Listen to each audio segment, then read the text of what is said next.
Welcome to Personal Finance 101, a guide to family financial management. This is brought to you by Rabin Youth Educational Support, and we are also known as Rabin Yes for short. Basically, we are an organization that supports youth and trains youth outside of the typical classroom setting and work with other groups in the same way. Rabin County is based up in the northeast corner of Georgia in the beautiful Blue Ridge Mountains, or up right near North Carolina and also South Carolina.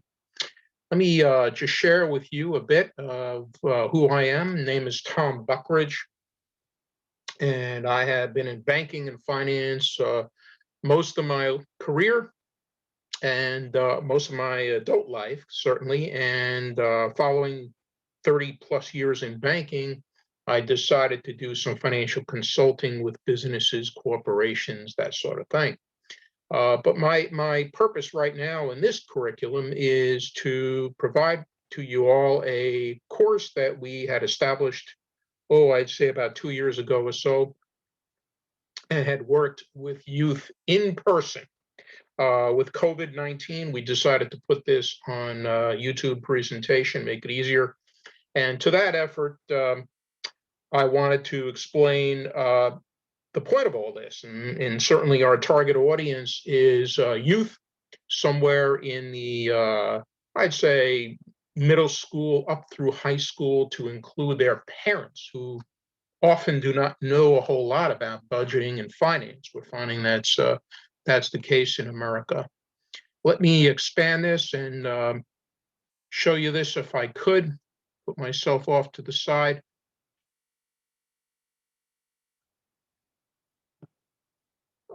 A brief introduction to the course, and then we'll go over the goal of this material, the presentation itself, and of course, I did have an opportunity for Q&A in person. We could always do that through email.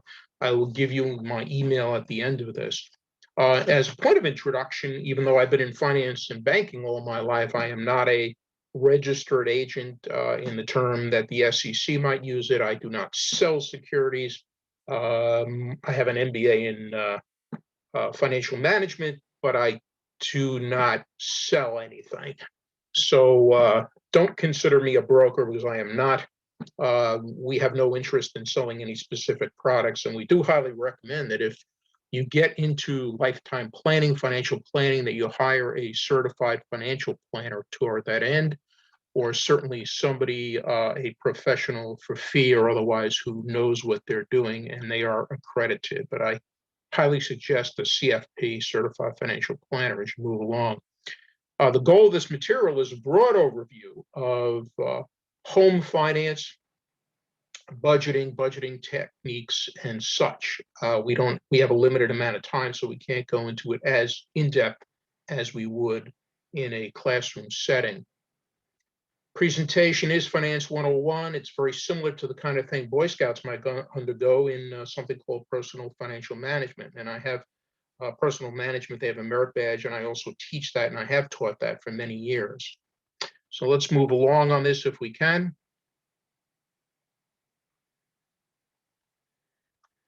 Why bother doing financial budgeting? And I think it's a fair question. By budgeting, you gain a degree of control over your financial destiny. Life has a way of throwing random financial things at you, and by having a plan, a budget, shall we say, you are protecting yourself against future hits financially. There is a peace of mind by creating a plan and working on it, and not simply just fluttering in the wind with every spending issue that comes along. You have your eyes wide open as to how money comes in and how money goes out. And often, as families, we don't track that a whole lot. And it gives us an opportunity to save money for the desired things in life and build wealth over one's life. I think if there's anybody you listen to on this topic on talk radio, it would be Dave Ramsey. He's one of my heroes financially. Listen to Dave and his show every day, because you will gain incredible knowledge, and knowledge that is reasonable and without without craziness surrounding it. Let me speak for a minute about needs versus wants. And I say needs tend to be the things we must have: shelter, clothing, healthcare, education, the basics. Uh, the so-called wants could be anything. Could be having Netflix, Amazon Prime, all the various streaming services, fancy clothes, large screen TVs. Although the screen TVs are getting much cheaper, I just noticed. Going out to eat all the time, constant movies, paying for things. We often feel we want that. And if you listen to media will tell you that you deserve everything. Well, the fact is you don't deserve everything. You deserve what you get, what the good Lord gives you. You need to work within that framework. As you go into the description in your family as to what needs are truly needs versus wants, you can then start enjoying the nicer things in life. And you can see who is actually spending in the family, and is the family all on the same page. Now, this is not just true for people on the lower income, but certainly people on the upper income. We know many of them who are simply spending out of their minds, and they are just about as poor as anybody else in America, but they live in fancy homes. They are about as stressed out as many of us, even though they, quote unquote, are wealthy. The top reasons that people simply don't want to talk about this in a family setting is that there is a fear that talking about it creates tension. Well, the reality is that the top reason in America for divorce is over money issues, arguing over money. There is a cycle of spending that's just too easy for us. We borrow, we spend, we try and pay it off. We can't pay it off. Just look at our federal government spending trillions and trillions of dollars that it does not have, and it's borrowing from countries overseas, some countries of which it's still arguing with, yet it offers its debt all over the world, and others are paying for us. As in a family setting, this will come due, but it's too easy right now to borrow.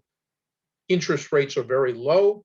Federal Reserve is keeping rates low for now, and paying this back in the long term seems for many a good idea. Well, it is not a good idea. It's much easier not to talk about money as if suddenly problems are going to go away. They do not. They just compound. Hence the divorce rate I just spoke about it at 50%. There is a lack of experience in handling money among many of us. So some of us don't do that as children. I know many of you want to give your children and grandchildren the opportunity to learn about money early on, as my parents taught me. It helps in later life, trust me. There is desires to give our children everything they want at any cost. We want to take care of our kids, so occasionally we pamper them too much. And we want to have a personal image with family, friends, neighbors, and others. So creating that image and spending money toward that end often happens. And reality can be a very painful thing, hence we don't want to talk about it. Let me speak for a moment about dividing money for different purposes. My wife helped us out 50 years ago when we got married. She started with a simple envelope system, whereby we had envelopes for weeks or monthly things coming due, bills coming due, and we stuck cash into those envelopes and then, of course, hid the cash. In some cases, we put checks in there, but we deducted the amount from our checkbook, so we didn't consider ourselves as having that money, so that we could pay for the needs over time and make sure we did not delay things too much. And it was tough in those early years, but that's what we did. Very simple, not an elegant system, but it does work. In today's world, one can also graduate to using prepaid cards for different purposes, and they're cheap. Often they're for nothing. You can pay utilities, you can keep a card just for utilities, just for gas, for repeat expenses. And you can go to Walmart or many banks and get these. Visa sells them as well. And then you can graduate to having local bank accounts and a bank account relationship and maybe 2 or 3 accounts for different purposes. I'll just caution you that the FICO scores, and we will talk about them later, your credit rating can be affected by having too many bank accounts. Mine is because I love having bank accounts for different purposes, and I keep a whole bunch of them. Apparently, the FICO measures do not like that, but I do it anyway. You could start small by getting an envelope system and then move up into prepaid cards, checking accounts. Never get a payday loan. It's a big mistake. And any of you who have gotten payday loans know what a big mistake it is. I have sample budgets to hand out, of course, in a personal setting. I can get them to you over email at a later time, and I have it in Spanish as well. I want to speak about keeping records versus budgeting, and many people confuse record keeping with budgeting. The way I look at it is record keeping is the what is.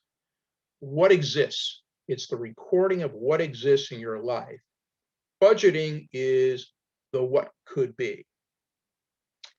So the reason we track all of our records very diligently, what we're spending, is so that when it comes to formulating a budget, we can take out the stuff that really doesn't belong in there, or that we can cut back to make ends meet. And we define what the what could be, and the what could be is your budget. And you evaluate this every quarter in the early days, and corporations call that a forecast. So they all have budgets, but their forecasts are a living document that moves along during the year. And I think that's the same for family budgeting. A budget is not a static thing. You keep learning about the what is, you measure it, and you create a new budget called the forecast. And try and stick to it as best you can. Once you've done this, then start rewarding yourself for simple things like going out to eat or buying something small for the family, and letting the family know that, in fact, it is your celebration of keeping a budget and how to budget. In fact, you are on the topic. You speak for a moment about a credit scoring and monitoring. Spoke of that a little bit earlier. All financial institutions do it. Major retailers do it, and they all contribute data to a central pool as a reward for them getting data on you and your life, your financial life. There are 3 major monitoring services: Equifax, Experian, and TransUnion. There is something called the Fair Credit Reporting Act that gives you the right once a year to obtain your credit report from these institutions within a 15-day of request. You do have the right to challenge bad information. They must correct that information or allow you, I believe it's a 30-day window they have to do this, to then dispute the statement and get something inserted into your credit report that explains the situation.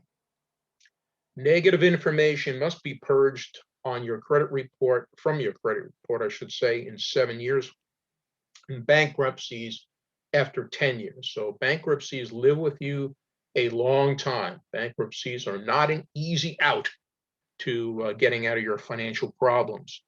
And FICO scores range from anywhere from 300 to 850.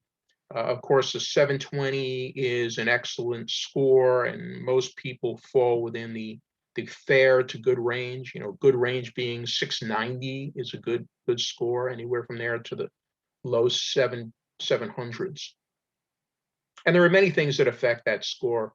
Just be careful of companies trying to sell you products to reduce your credit score. There are a lot of scams and a lot of people willing to take your money for very simple things you could do yourself. I speak about methods of saving in the family and investing. Saving, we typically think of as putting away money for a very specific set of purposes. So you tend to do that through a simple bank short-term account. You have a money market account, perhaps, or you could buy U.S. Treasury bonds through your bank or directly through the U.S. Treasury. I've purchased Treasury bonds myself through the U.S. Treasury service. It's a very complex website. I don't find it particularly user-friendly, in my opinion, but you can go to your bank and buy them just as easily. Be aware of fees. Banks are getting more clever in terms of how they can charge you fees. But saving is for a specific purpose. Investing tends to be a much broader, periodic, long-term discipline of buying equities, that is stocks, bonds, exchange traded funds, all that sort of thing, through a variety of means. IRAs are the best way to do it. You have limits in terms of your IRAs, in terms of what the tax benefit is, what the level is, and you can check with your accountant or your financial planner for that. Or 401ks where you work. If your 401k is offered, a 401k is offered to you at work, please accept it. Many of them have a matching gift. And if they match anything, that is free money to you that you can't turn down, and it builds over time. Put yourself together a very diversified portfolio. Don't put it all in your company stock or into a single stock or two. Get a nice broad portfolio. We call that dollar cost purchasing, where you're buying at different prices over a long period of time and you build wealth. You can go through brokerage accounts like E-Trade. There are so many of them, they keep buying each other up. Scottrade, E-Trade, I think they keep buying each other up. And they're cheap, usually $5 a transaction, something like that. Just be careful you don't use it so much that you're doing day trading when you shouldn't be day trading. That would be my suggestion on that, because I've fallen into that same trap of constantly being on the computer buying and selling stocks and getting nowhere. College savings, the best deal around, clearly, is the so-called 529 plan from your own state. It typically will guarantee the true tuition for your student or grandchild, and in the future, no matter what the inflation rate it is, they will cover your tuition in your state. There are reciprocal state formulas. They don't give you the full amount. Still, they'll probably give you 75% or so of the cost in that area. Typically, the reciprocals, in the southern states, they all have these deals they cut with each other, and you can buy these plans for both room and board as well. I've done some tuition plans for my grandchildren, and they're still benefiting from that right now. There are other 529 plans sold by banks and investment companies. I have one from Oppenheimer. Again, I'm not recommending any particular one for a grandchild or two. They charge fees, but often the performance is pretty good, and you could take that money anywhere. You could take it to any university, accredited university, and use that for tuition. 529 plans are not taxed as long as you use it for education. Many of them, you can use it right through graduate school. And there are bank custodial accounts where you can put money in an investment plan where you remain custody of the asset if you wish. Funds put away in a regular savings account, they typically don't grow all that well, but again, it is a method of saving money, if nothing else. Remember, we don't pay too much interest on these accounts anymore, so many of us have to be in equities. Of course, I can't do Q&A here over the computer with you right now interactively. However, I will give you my email address where I can be reached at Rabun Yes. It is Rabun Georgia, RABUNGA .youth, YOUTH, at gmail.com. That's RabunGA .youth at gmail.com. And I could send you I can send you this Excel document as an example. I can send you a sample budget, if you will. I have that in Spanish. I have given this class in a different format than in Florida, in Spanish as well. We speak some Spanish here. So here's an opportunity to learn a little more. I have a budget in an Excel format, should you want to play with it yourself. Again, we're always here for our viewers, and we will be putting out other courses as time goes by on the topic of finance and management and youth education in general. So thank you for joining this. Hope you enjoyed it, and have a great day. Bye-bye.